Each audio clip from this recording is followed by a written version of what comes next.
do you listen to Knights of the Black Death? I really like that music.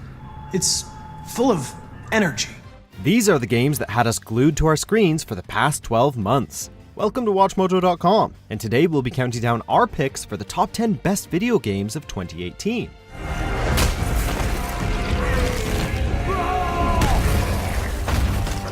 "2018 has been an absolute roller coaster of a year. Click the link below to find our best and worst of 2018 videos for a look back at all the awesome and crazy things that happened.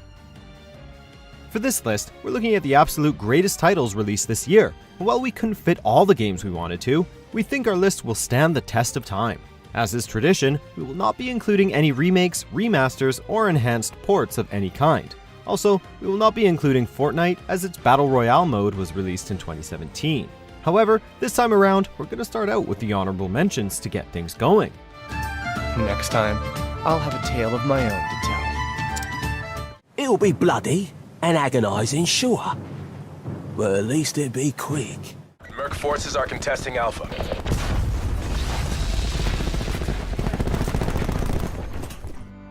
And with that out of the way, here we go. Number 10, Far Cry 5. Everything could be overcome if we embraced an idea. The latest entry in this long-running Ubisoft franchise wasn't just a really fun experience, it changed up its open-world format for the better. There's enough optional quests and tasks, high-powered weapons, vehicles, and enemies in the fictional Hope County, Montana to keep gamers returning long after the story missions are done, and then some. While critics seemed divided over the story, claiming that the main antagonist was a bit flat and dull, the real charm to the Far Cry series has always been about liberating outposts, messing with the local wildlife, and blowing shit up. Check, check, and check. Man, we love Far Cry.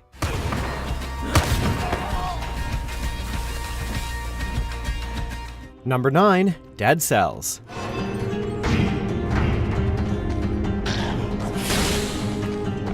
This game's mixture of a roguelike dungeon crawler and Metroidvania action-adventure made a lot of gamers take notice during its time in early access, which helped make its release very successful. For fans of the Dark Souls series and those looking for a challenge, this is a 2D actioner that just cannot be missed. As a literal collection of dead cells, gamers explore procedurally generated levels, fighting the undead within, while collecting cells that are used as an in-game currency to level up one's character similar to the Souls games. And yep, you guessed it, upon dying you lose your cells and have to start over again. Sounds like a frustratingly great time.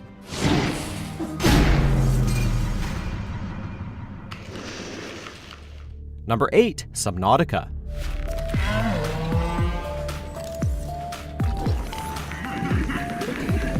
This is an open-world adventure unlike many found in the overcrowded genre nowadays, with a focus on survival, managing resources, and of course, exploring a vast alien ocean. There are no towers to unlock or bad guys to shoot, but there's a lot of cave sulfur to collect. Not to mention the game's story is surprisingly engaging and compelling, especially given how it's conveyed to the player. Trust us that this game is a rare example of a truly fun survival game that'll have you both excited and terrified of what's just beyond the next reef.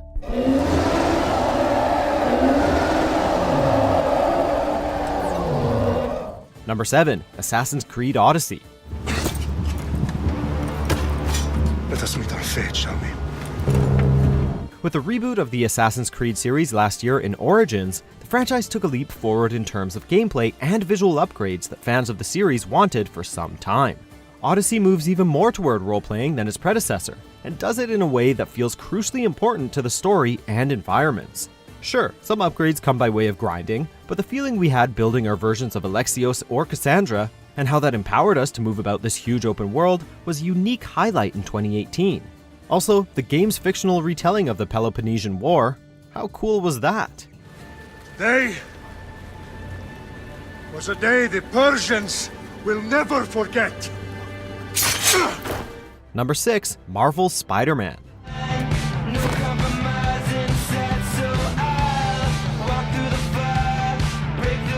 At long last, we have the definitive Spider-Man game that fans have wanted since the days of Spider-Man 2.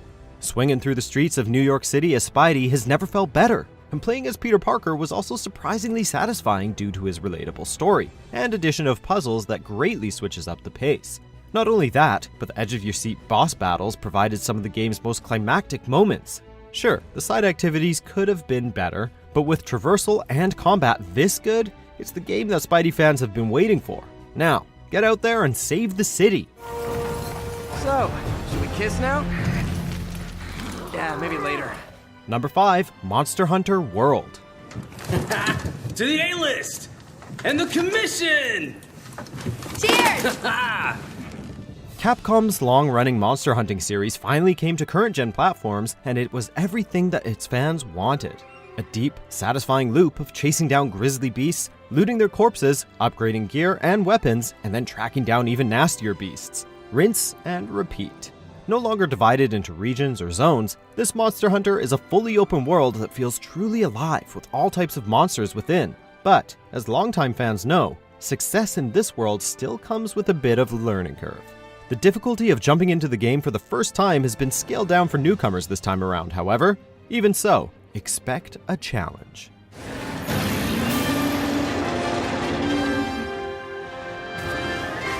Number 4, Super Smash Bros. Ultimate. 2, 1, go! The newest version of Nintendo's hit crossover fighter is not only a celebration of all things Smash, but as a celebration of gaming as a whole. The roster is absolutely huge and contains every returning character as well as a good handful of new ones.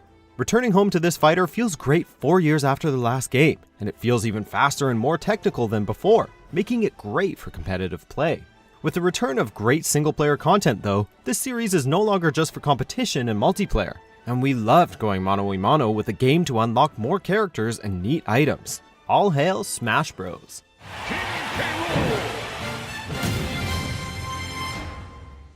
Number 3, Celeste.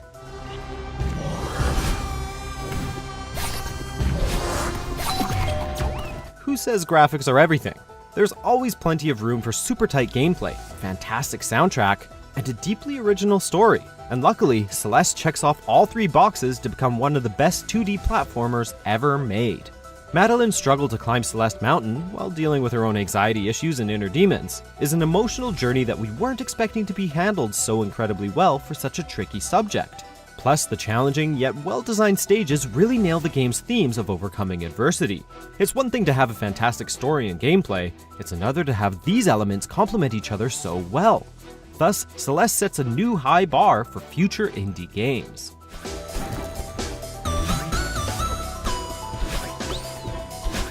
Number 2, God of War. Might.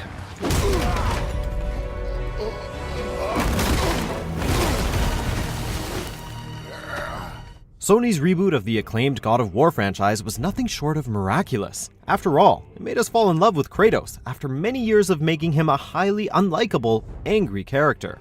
Backed by Norse mythology this time around, this game tells a tender, dynamic tale of Kratos and Atreus' emotional journey about fathers and sons, loves and losses, and new beginnings.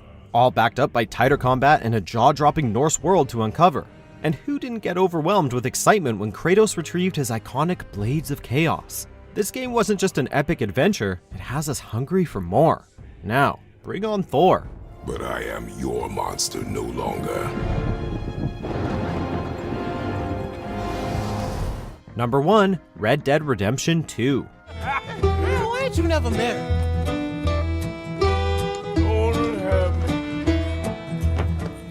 What would a best of the year list be without the latest offering from Rockstar Games?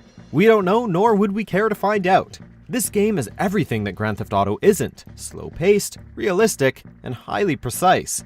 But it's also everything we've come to love from Rockstar. Grand in scope and structure, incredibly innovative, and it's a ton of fun to play. The story of Arthur, Dutch, and company is also one of the best gaming has to offer, with an incredible cast of characters that had us laughing, loving, and cursing our way through its 60-plus hour narrative. Which reminds us, it's time to be getting back to camp to do our chores. Why don't you take a few of us up there right now? I got this, Dutch. Should be fun. All right, you. Come on. Let's go. Do you agree with our picks? Check out these other great clips from Watch Mojo and be sure to subscribe and ring the bell to be notified about our latest videos.